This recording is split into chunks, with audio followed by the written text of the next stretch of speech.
जिंदगी खेला समझ भाई जिंदगी खेला समझ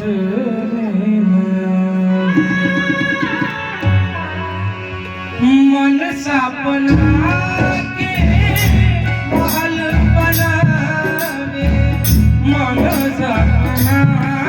के महल बनावे दुनिया रे ना चलावे जिंदगी के खेला समझ जिंदगी के खेला समझ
जब जब दिन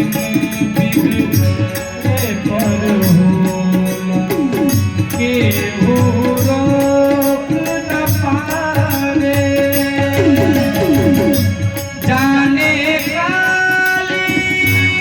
खल किस्मत में जाने काली खल किस्मत में ई न पता चल पावे जिंदगी खेला समझ जिंदगी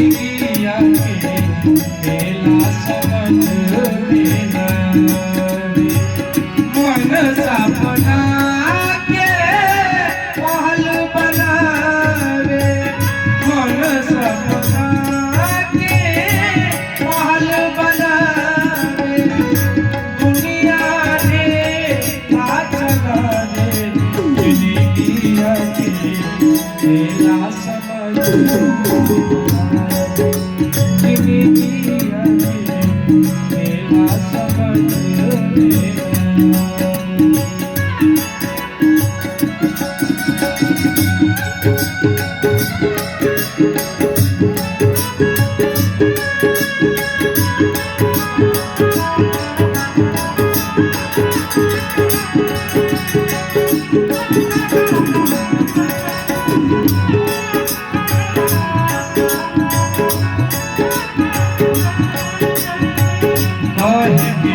सब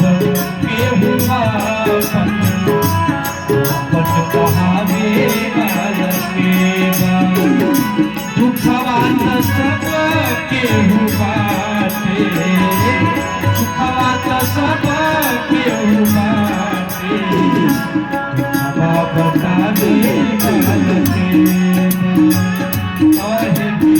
सब केहू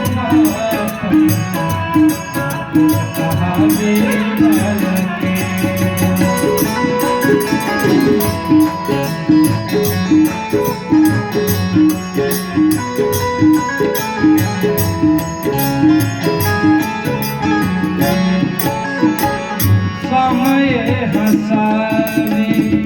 समय रुवावे समय ही नाच नचावे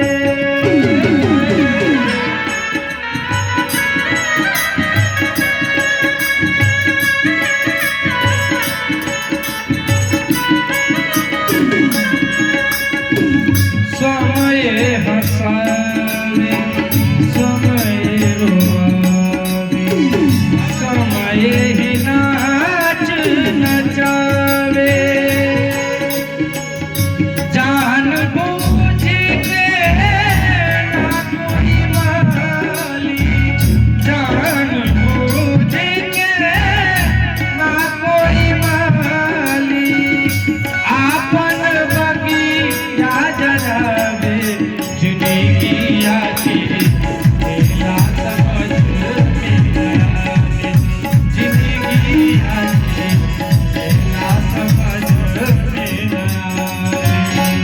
मन सपना के महल बनावे मन सपना के महल बनावे दुनिया दे ना चलावे जिंदगी आके मेरा समझ में आवे जिंदगी आके मेरा समझ में